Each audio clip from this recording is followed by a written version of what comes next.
नमस्कार बच्चों आज हम 12वीं कक्षा की इतिहास की पाठ्यपुस्तक भारतीय इतिहास के कुछ विषय से विषय 3 को, जिसका नाम है बंधुत्व, जाति और वर्ग को पढ़ेंगे, जिसका संबंध उस समय के आरंभिक समाज से है। यह अध्याय लगभग 600 ईस्वी पूर्व से 600 ईस्वी तक का काल माना गया है। लगभग 1200 साल, 600 ईस्वी पूर्व से लेकर के 600 ईस्वी तक का काल माना गया है, अर्थात 1200 साल का ये काल है। पिछली वीडियो में हमने अध्याय 2 को पढ़ा और अध्याय 2, जिसका नाम था राजा, किसान और नगर, इसमें हमने लगभग 600 ईस्वी पूर्व और 600 ईस्वी के मध्य आर्थिक और राजनीतिक जीवन के परिवर्तनों पर विचार किया था। ये काल भी हमारा 1200 साल का ही था, लेकिन इसमें हमने उस समय के आर्थिक और राजनीतिक जीवन के परिवर्तनों पर विचार किया था। और इन परिवर्तनों में जैसे वन क्षेत्रों में कृषि का विकास, कि जो वन के क्षेत्र थे उसमें कृषि का किस तरीके से विकास किया गया, वहाँ रहने वाले लोगों की जीवन शैली में परिवर्तन कैसे हुआ, एक विशिष्ट शिल्प समाज का उदय होना, जो कि हाथों से कई चीज़ें बनाया करते थे, अपने शिल्प उत्पादन का कार्य किया करते थे, तो ऐसे समाज का उदय होना, और संपत्ति के असमान वितरण, मतलब कि जो संपत्ति हुआ करती थी वो किसी वर्ग को कैसे बांटी जाएगी, इसका भी वर्णन इस चैप्टर में हमने पढ़ा था। इन सभी प्रक्रियाओं को समझने के लिए इतिहासकार कई स्रोतों का प्रयोग करते हैं, जिसमें से सामाजिक परिवेश को समझने के लिए ग्रंथों का अध्ययन किया जाता है। जब भी हम किसी भी इतिहास के टॉपिक को पढ़ने की कोशिश करते हैं या पढ़ते हैं, तो हमें इतिहास के स्रोतों का होना बहुत आवश्यक माना जाता है। इन स्रोतों में बहुत सारी वस्तुएं हो सकती हैं, बहुत सारे लेख हो सकते हैं, बहुत सारे ग्रंथ हो सकते हैं, तो इन सभी से मिलकर के इतिहास को पूर्ण रूप से उजागर किया जा सकता है।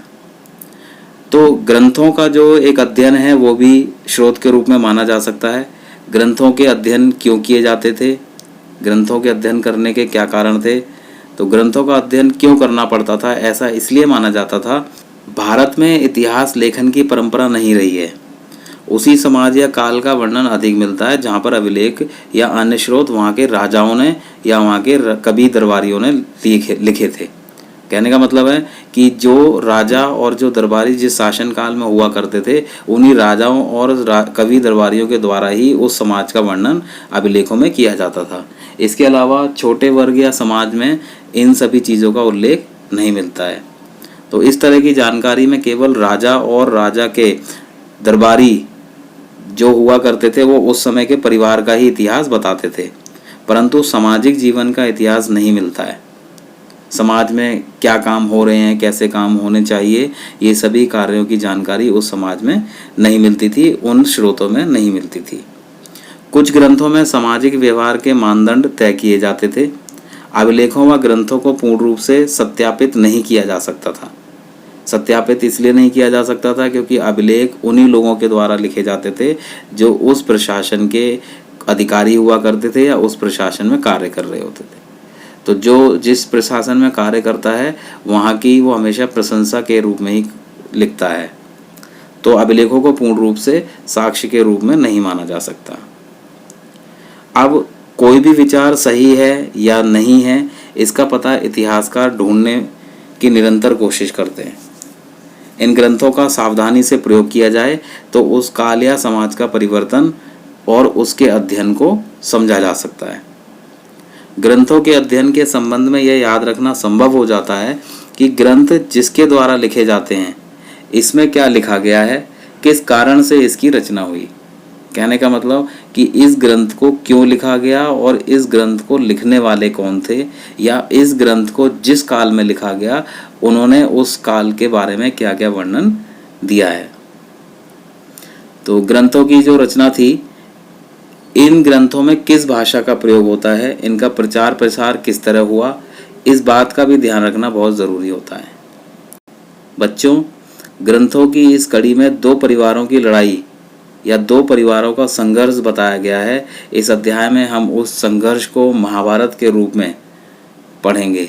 तो इस अध्याय में महाभारत, जो कि दो परिवारों कौरव और पांडवों के संघर्ष को लेकर लिखा गया था और यह संघर्ष बाद में युद्ध का रूप बन जाता है, उसके बारे में इस चैप्टर में हम पढ़ते हैं।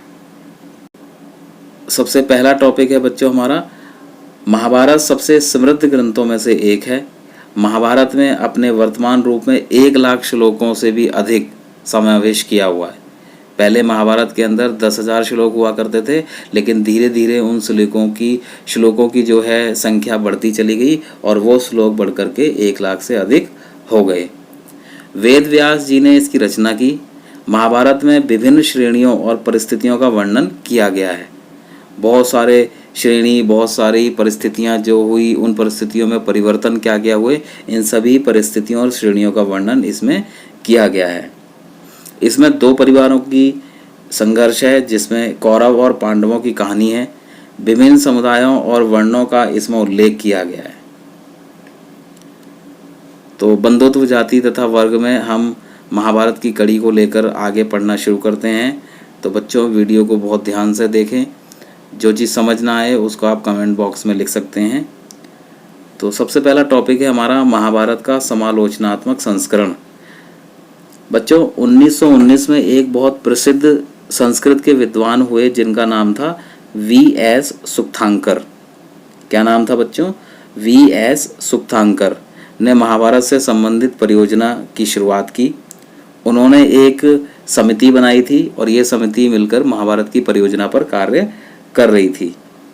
इन्होंने अपने विद्वानों के साथ मिलकर महाभारत का समालोचनात्मक संस्करण तैयार किया, जिसे on the meeting of the Mahabharat के नाम से भी जाना जाता है और इसको बाद में प्रकाशित भी किया गया। इस समालोचना समिति का प्रमुख कार्य देश के विभिन्न भागों से विभिन्न लिपियों में लिखी गई महाभारत की संस्कृत में लिखी गई पांडुलिपियों को एकत्र करना था कि महाभारत किन किन कालों में लिखी गई और जिन कालों में उस महाभारत को संस्कृत में लिखा गया उन सभी लिपियों को इकट्ठा किया गया और अलग अलग भाषा को देख करके अध्ययन किया गया। यह कार्य वैसे तो बहुत सरल नहीं था, लेकिन उन्होंने लगभग 47 वर्ष इस कार्य में लगा दिए और 47 वर्ष बाद जो है महाभारत के संस्करण की प्रकाशना हुई। तो जब बहुत सारी लिपियों का अध्ययन किया गया तो कुछ समानताएं भी निकल कर आईं कि संस्कृत में जिन जिन स्थानों पर कहानियां मिली हैं उनमें कई तरह की एक जैसी सामाजिक संरचना का पता चला है। ऐसा भी माना गया कि क्षेत्रीय तौर पर विभिन्न असमानताएं भी मिलती हैं। 19वीं और 20वीं शताब्दी के इतिहासकारों ने माना था कि इतिहास को केवल राजाओं व प्रशासन तक सीमित न रखा जाए, बल्कि सामाजिक परिवेश से भी इतिहास को लिखा जाए और समझा जाए। कहने का तात्पर्य यह था कि जो इतिहास पहले एक केवल राजा या प्रशासन के रूप में लिखा जाता था, केवल राजा का बखान किया जाता था, ऐसा ना हो, अपितु सामाजिक रूप से परिवर्तनों को भी दर्शाया जाए। राजा के अलावा जो प्रजा होती है उनके रहन सहन, उनकी सामाजिकता को या उनके परिवार को भी दर्शाया जाए। इसी कारण से इस अध्याय में हम सामाजिक परिवेश और सामाजिक परिवर्तनों का अध्ययन कर रहे हैं। विद्वानों ने पाली, प्राकृत और तमिल ग्रंथों के माध्यम से अन्य परंपराओं का अध्ययन भी किया है। तो संस्कृत का तो इन्होंने अध्ययन किया ही था, संस्कृत के ग्रंथों को इकट्ठा करके इन्होंने अध्ययन किया, लेकिन इसके अलावा जो है पाली और प्राकृत भाषा और इसके अलावा तमिल ग्रंथों का भी अध्ययन करके इन परंपराओं का समावेश किया। पहले जो है इतिहासकारों का जो नज़रिया होता था वो बहुत ही सीमित हुआ करता था, क्योंकि इतिहासकार केवल कुछ दायरे में ही इतिहास को लिखना पसंद करते थे। लेकिन जब ग्रंथों पर आधारित अध्ययन किया जाने लगा तो उस अध्ययन को दूसरों तक पहुंचाने का भी प्रयास किया जाने लगा और इसका दायरा जो है अत्यधिक बढ़ गया। बाद में ये धारणा बदल गई थी और इस धारणा को समझने के लिए लोगों ने एक दूसरे के परिवारों के बारे में जानने की कोशिश की। अगले टॉपिक में हमारा टॉपिक है परिवार और बंधुता। तो महाभारत ग्रंथ जो है हम जानते हैं कि 2 परिवारों का मतभेद था, आपस में 2 परिवारों का मतभेद हुआ था और कौरव और पांडवों की लड़ाई को इस ग्रंथ में सामाजिक परिवर्तन के साथ दर्शाया गया है। ये परिवर्तन आप पूरी तरीके से जानते हैं कि महाभारत में दर्शाया गया था। संस्कृत ग्रंथों में कुछ शब्दों का प्रयोग परिवार के लिए और जाति का प्रयोग बांधवों के बड़े समूह के लिए किया गया है। तो जाति का मतलब है जो भाई बंधु होते हैं, भाईचारा जो होता है उसके एक समूह के लिए किया गया है। और संस्कृत ग्रंथों में कुल का जो शब्द है वो परिवार के रूप में प्रयोग किया जाता है। इस समय पितृसत्तात्मक वंश माना जाता था। परिवार की पहली इकाई कुल हुआ करती थी। उसके बाद ग्राम, ग्राम का मतलब गांव बनाए जाते थे। गांव या ग्राम मिलकर विश्व बनाते थे और विश्व मिलकर जन का निर्माण होता था। और आखिरी में जन मिलकर राष्ट्र का निर्माण करते थे। तो ये कड़ी जुड़ी आ रही थी और राष्ट्र जो है सबसे बड़ी इकाई हुआ करती थी। तो सबसे पहले क्या था, सबसे पहले इकाई जो है कुल होती थी, उसके बाद गांव होते थे, गांव जो है ग्राम मिलकर विश्व बनाते थे, विश्व मिलकर जन का निर्माण होता था और आखिर में ये राष्ट्र का निर्माण किया करते थे। बच्चों, सबसे बड़ी बात है कि परिवार किसे कहा जाता था। तो परिवार जो है एक बड़े समूह का हिस्सा हुआ करता था। इसमें सभी सदस्य एक दूसरे से किसी भी रिश्ते के तौर पर जुड़े होते थे। वो भाई बहन हो सकते हैं, माता पिता हो सकते हैं, चचेरे भाई बहन हो सकते हैं। तो इन सभी रिश्तों से लोग आपस में जुड़े होते थे और इसी को या इसी समूह को जो है परिवार कहा जाता था। परिवार के लोग कई बार भोजन व संसाधनों को आपस में मिलकर इस्तेमाल किया करते थे और यज्ञ अनुष्ठान भी किया करते थे। परिवार के अलावा अन्य सदस्य जिनको संबंधी कहा जाता था वे लोग पूर्वजों के आधार पर जुड़े होते थे। ये माना जाता था कि पुराने पूर्वजों से ही पीढ़ी दर पीढ़ी परिवार बढ़ता चलता है या बढ़ता रहता है। परिवार के सदस्यों को रक्त संबंध के आधार पर जोड़कर देखा जाता था या माना जाता था। और यह माना जाता था कि पूर्वजों के व्यक्तियों का रक्त उस परिवार के सभी सदस्यों में ही बह रहा है। जो परिवार एक पूर्वज से जुड़ा हुआ है तो उन्हीं पूर्वजों का जो खून है वो उन सबके सदस्यों में बह रहा है, मतलब पीढ़ी दर पीढ़ी चली आ रही है।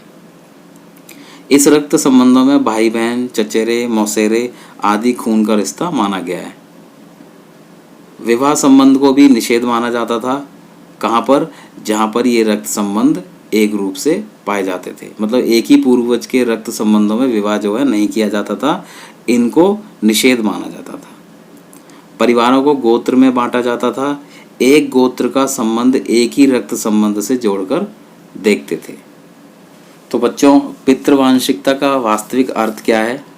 तो पितृवांशिकता का अर्थ होता है वह वंश परंपरा जो पिता के पुत्र और उस पुत्र के बाद पौत्र और पौत्र से प्रपौत्र आदि से चलती रहती है। कहने का मतलब पिता के बाद उसका बेटा और उसके बेटे के बाद उसका बेटा आगे पीढ़ी को बढ़ाते हुए चलते हैं। इसको पितृवांशिकता कहते हैं। दूसरी तरफ मातृवांशिकता का इस्तेमाल हम तब करते हैं जब वंश जो है माता के नाम से जुड़ा होता है। तो बच्चों आगे चलते हैं। महाभारत दो दलों कौरव और पांडवों के बीच की भूमि और सत्ता को लेकर लड़ाई है, संघर्ष है और यह संघर्ष बाद में एक युद्ध का रूप ले लेता है। दोनों जो दल हैं वो एक कुरु वंश से संबंधित हैं। यह संघर्ष बाद में युद्ध में बदल गया। इस युद्ध में पांडव विजयी हुए थे। इस युद्ध के बाद सामाजिक रूप से पितृवंश प्रणाली का अनुसरण किया गया, पितृवंश प्रणाली को माना गया। हालांकि इस ग्रंथ में या इस प्रथा में विभिन्नता भी है। कभी कभी पुत्र के ना होने पर दूसरा भाई उत्तराधिकारी हो जाता था। लड़की के या पुत्री के उत्तराधिकारी होने का कोई भी प्रमाण ना के बराबर मिला है। या ये कह सकते हैं कि कुछ विशिष्ट परिस्थितियों में ही, जैसे कि प्रभावती का नाम इसमें आता है, प्रभावती गुप्त जो है सत्ता का उपभोग कहीं पर करती हैं। तो ये जो है अपवाद के रूप में है। ऐसा नहीं होता था कि स्त्रियों को संपत्ति का अधिकार या कोई भी सत्ता का अधिकार दिया जाता था। यह एक अपवाद के रूप में ही है। राज परिवार व ब्राह्मणीय विचारधारा यह मानती थी कि वंश को चलाने के लिए उत्तम पुत्रों की उत्पत्ति होनी चाहिए। उत्तम पुत्रों का प्रजनन का मतलब था कि ग्रंथों में कामना की जाती थी कि अच्छे पुत्रों की उत्पत्ति होगी, जिससे संबंधित ऋग्वेद में एक मंत्र की भी उच्चारण दिया गया है। इससे संबंधित ऋग्वेद में मंत्र भी दिया गया है। मनुष्य के जीवन के लगभग 16 संस्कारों को बताया गया है। कि कहने का मतलब है कि मनुष्य का जो जीवन है वो लगभग 16 संस्कारों में बटा होता है। विवाह संस्कार के दौरान पुरोहित ऐसे मंत्र पढ़ते थे जिससे अच्छे और उत्तम पुत्रों का प्रजनन हो सके। कि जब जब विवाह हुआ करता था तो पुरोहितों को ऐसे मंत्रों का उच्चारण करना होता था कि विवाह उपरांत पुत्र की उत्पत्ति होगी वो अच्छे पुत्र के रूप में होगी। तो ऐसे मंत्र भी दिए गए हैं। आज भी हिंदू विवाह संस्कारों में इसका प्रयोग किया जाता है। इस मंत्र का जो सार है हम अभी देख लेते हैं इसमें। तो उत्तम पुत्रों का जो प्रजनन हुआ करता था, ऐसे कई ग्रंथ मिले हैं। जब विवाह किया जाता था तो उसमें उन ग्रंथों में मंत्रों का उच्चारण किया जाता था। उस मंत्र में से भी एक मंत्र हम यहाँ देखते हैं। मैं इसे यहाँ से मुक्त करता हूँ किंतु वहाँ से नहीं। मैंने इसे वहाँ मजबूती से स्थापित किया जिससे इंद्र के अनुग्रह से इसके उत्तम पुत्र हों और पति के प्रेम का सौभाग्य भी इसको प्राप्त हो जाए। तो ये माना गया है कि जब विवाह किया जाता था तो इसमें इंद्र युद्ध और वर्षा के एक देवता माने जाते थे। यहाँ और वहाँ से तात्पर्य इसमें है कि यहाँ का मतलब है पिता और वहाँ शादी के बाद पति के घर को माना जाता था। तो मंत्र में पिता और पति दोनों के घर का वर्णन भी किया गया है। इसी कारण से विवाह के कुछ नियम भी माने जाते थे। इन नियमों के अंतर्गत 8 प्रकार के विवाहों का वर्णन किया जाता है। मतलब विवाह करने के भी नियम होते थे और इन नियमों को लगभग 8 प्रकार के विवाह में बांटा गया है। इन 8 प्रकार के विवाह संस्कारों में केवल 4 प्रकार के विवाहों को जो है मान्यता दी गई है। हम अभी आगे उन 8 के नाम बताएंगे। तो जो 4 प्रकार के विवाहों की मान्यता दी गई है उनमें से पहला है अंतर्विवाह, दूसरा है बहिर्विवाह, तीसरा है बहुपत्नी और चौथा है बहुपति। अंतर्विवाह में वैवाहिक संबंध समूह के मध्य होते थे। यह समूह गोत्र व एक जाति का हो सकता था। तो एक समूह जो है गोत्र या एक जाति का होता था और उसमें विवाह किया जाता था जिसको अंतर्विवाह कहा जाता था। बहिर्विवाह में गोत्र के बाहर जो विवाह किए जाते थे उसको बहिर्विवाह पद्धति कहा जाता था। बहुपत्नी प्रथा, इस प्रथा में एक पुरुष की कई पत्नियां होती थी। जैसा कि आप जानते होंगे कि राजा दशरथ की 3 पत्नियां थीं। तो ऐसे विवाह को बहुपत्नी प्रथा का माना गया। चौथा है बहुपति विवाह, जिसमें एक स्त्री के कई पति होते थे। आपने पांडवों के बारे में पढ़ा होगा। तो जो द्रौपदी थी उसके 5 पति होते थे जिनको पांडव कहा गया। तो बच्चों एक एक करके उन 8 विवाहों के बारे में देख लेते हैं। तो इन 8 विवाहों को किस किस नाम से जाना जाता है। पहला है ब्राह्म्य विवाह, दूसरा देव विवाह, तीसरा आर्ष विवाह, चौथा है बच्चों प्राजापत्य विवाह, 5वां है आसुरी विवाह, छठा है गांधर्व, 7वां है राक्षस विवाह और 8वां है पैशाचिक विवाह। तो ये सभी 8 तरीके के विवाह हैं, इनको देख लेते हैं। तो पहले प्रकार का जो विवाह है उसका नाम है ब्राह्म्य विवाह। ये एक उत्तम विवाह माना जाता था। इसमें कन्या को दान दिया जाता था। कन्या से संबंधित जितने भी उसके उपहार आभूषण होते थे या बहुमूल्य वस्तुएं जो हुआ करती थी वो वर को दी जाती थी। और ये सभी विवाहों में सबसे अच्छा माना जाता था, उत्तम विवाह माना जाता था। दूसरा है दैव विवाह। तो दैव विवाह जो है थोड़ा सा निम्न कोटि का माना जाता था और यज्ञकर्ता पुरोहित जो है इस विवाह को संपन्न कराते थे। तीसरा विवाह माना गया आर्ष विवाह। तो इसमें क्या होता था कि जो वर होता था, जो दूल्हा पक्ष होता था, उससे गाय या बैल लेकर विवाह किया जाता था। तो जो वधू पक्ष होता था वो वर से गाय या बैल ले लिया करता था और उसके बाद उनका विवाह किया जाता था, जिसको आर्ष विवाह का नाम दिया गया है। चौथा विवाह है प्राजापत्य विवाह, जिसमें वर वधू को साथ मिलकर दायित्वों का पालन करने के लिए कह दिया जाता है, लेकिन दान नहीं दिया जाता। विवाह होता है लेकिन इसमें कोई भी दान वधू पक्ष के द्वारा वर पक्ष को नहीं दिया जाता है। इन दोनों को ही जीवन को साथ बिताने के लिए कहा जाता है। 5वें प्रकार का विवाह है आपका आसुरी विवाह। तो इसमें क्या होता है कि वर जो है अपनी क्षमता के अनुसार लड़की के पिता को धन देकर विवाह करता है। इसमें क्या होता है, लड़की को खरीद कर विवाह किया जाता है, जो कि विवाह निम्न कोटि का माना जाता है। तो आश्रय विवाह में क्या होता है कि जो वर पक्ष होता है वो लड़की के पिता को पैसे दे करके लड़की खरीद लेता है और उसके बाद उससे विवाह करता है। छठे प्रकार का विवाह है गांधर्व विवाह। तो इसमें क्या होता है कि जो वर और वधू होते हैं वो लड़का या लड़की अपनी मर्जी से विवाह करते हैं, अपनी इच्छा से विवाह करते हैं, जिसको गांधर्व विवाह कहा गया है।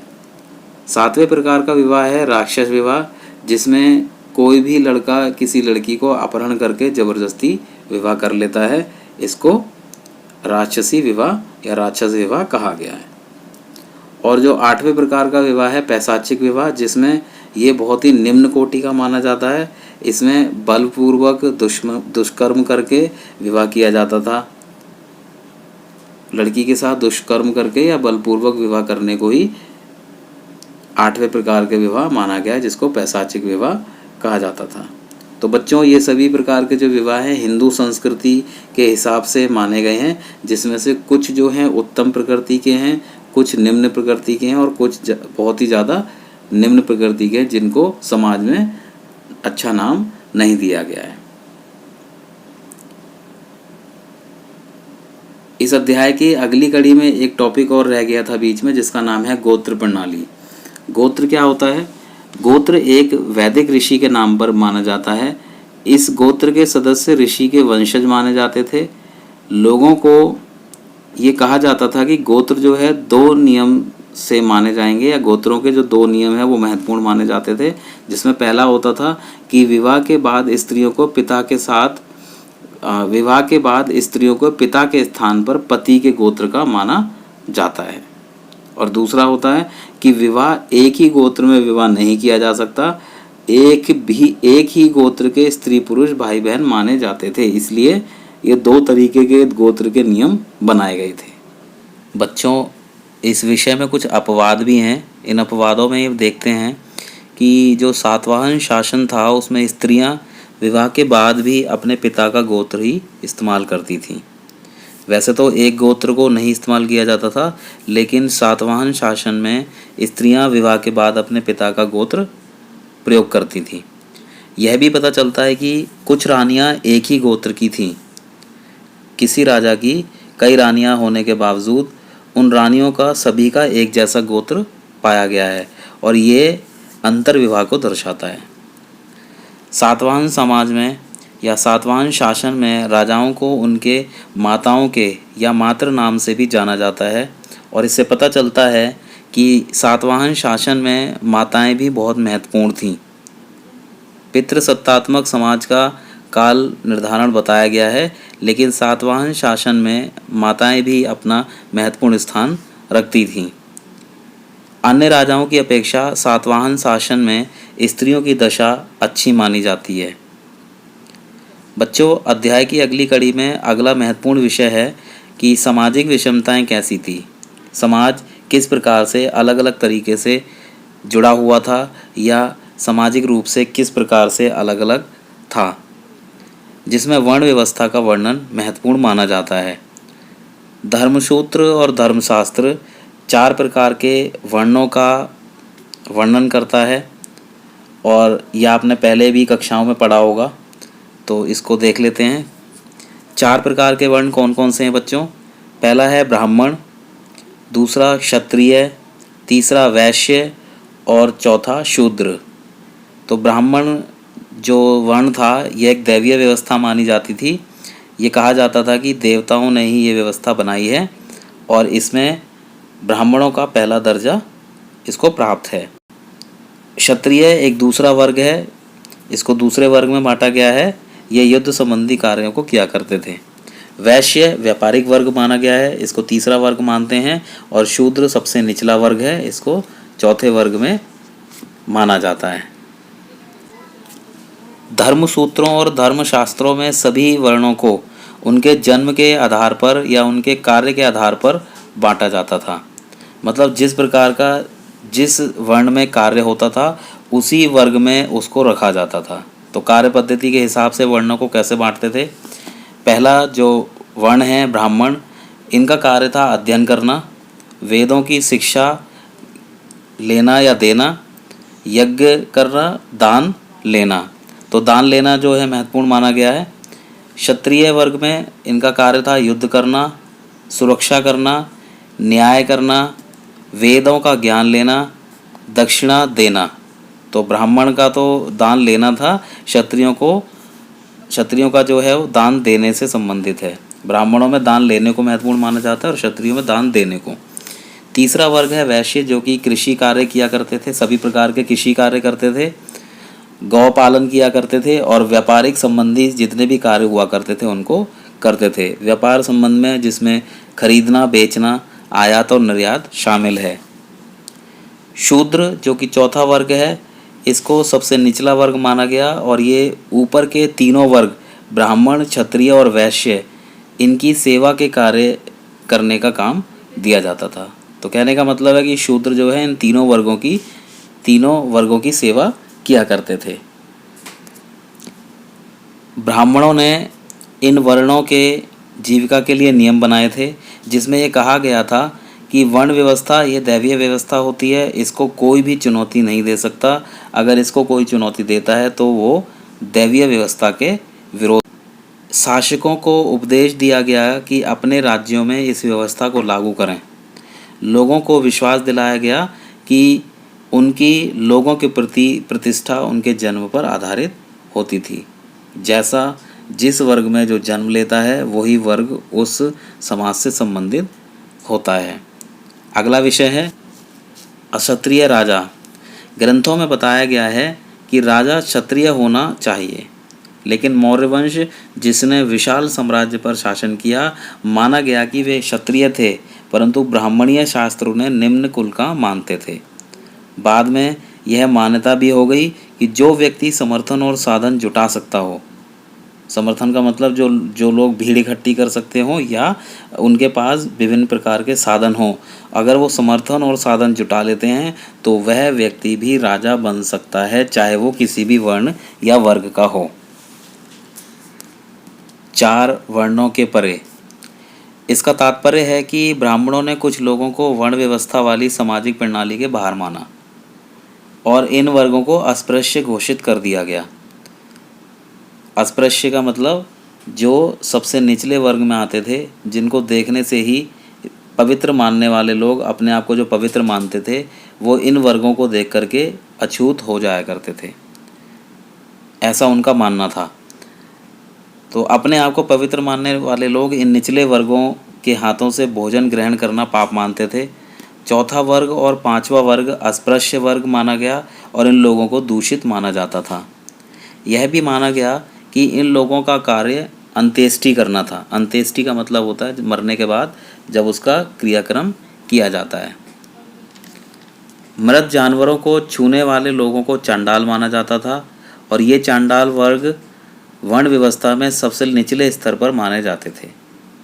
चांडालों के कार्यों का बहुत अपवित्र माना जाता था और उनके कई कर्तव्यों की सूची जो है ब्राह्मणों के द्वारा या ऊंचे वर्गों के द्वारा बनाई गई है।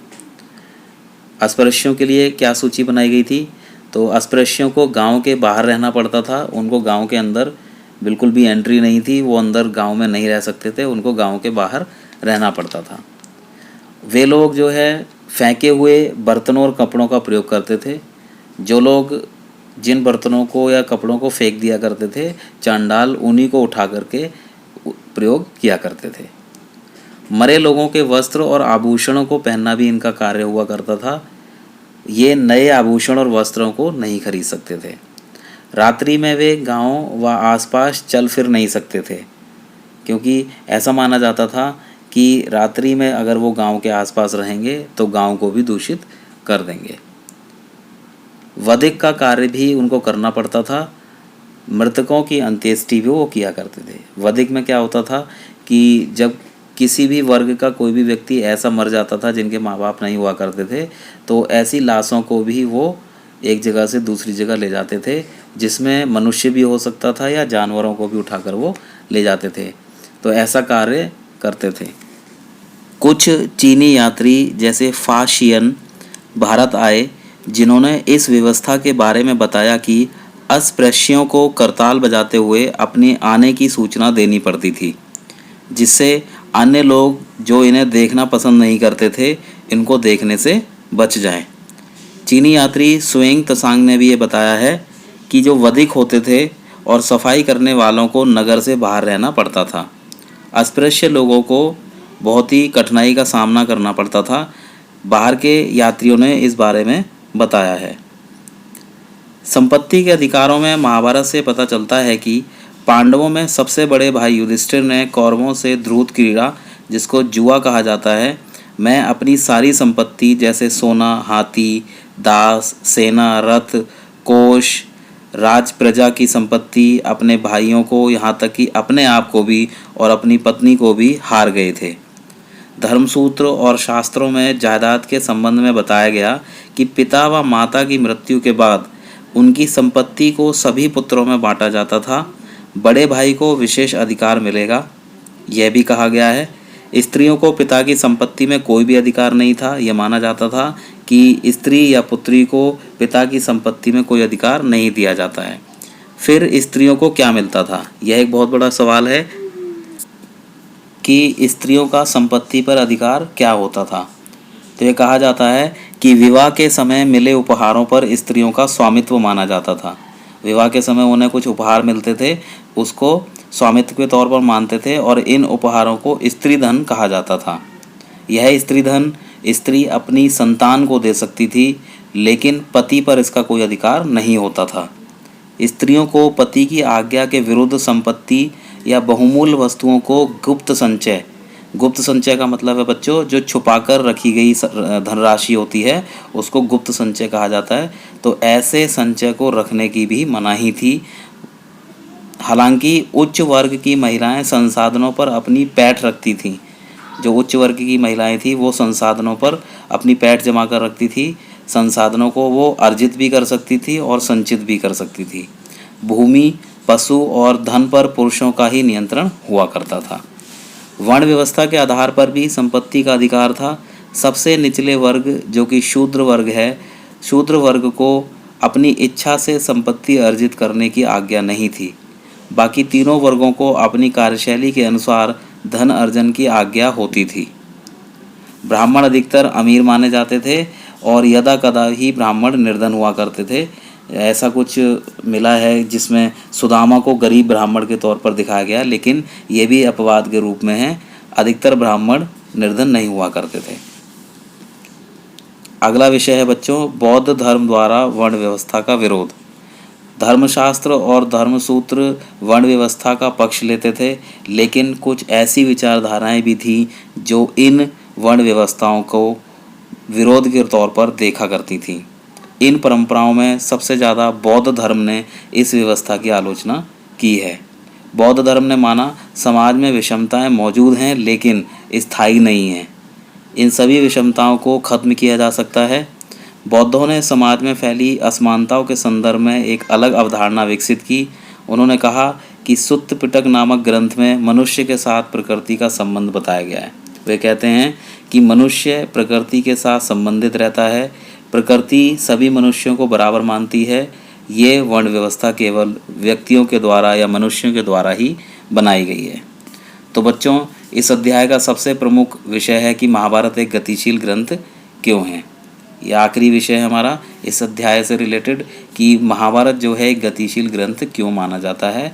इससे संबंधित आपके बोर्ड के एग्ज़ाम में एक क्वेश्चन ज़रूर आता है। तो बच्चों, महाभारत का विकास संस्कृत के पाठ के साथ समाप्त नहीं हुआ।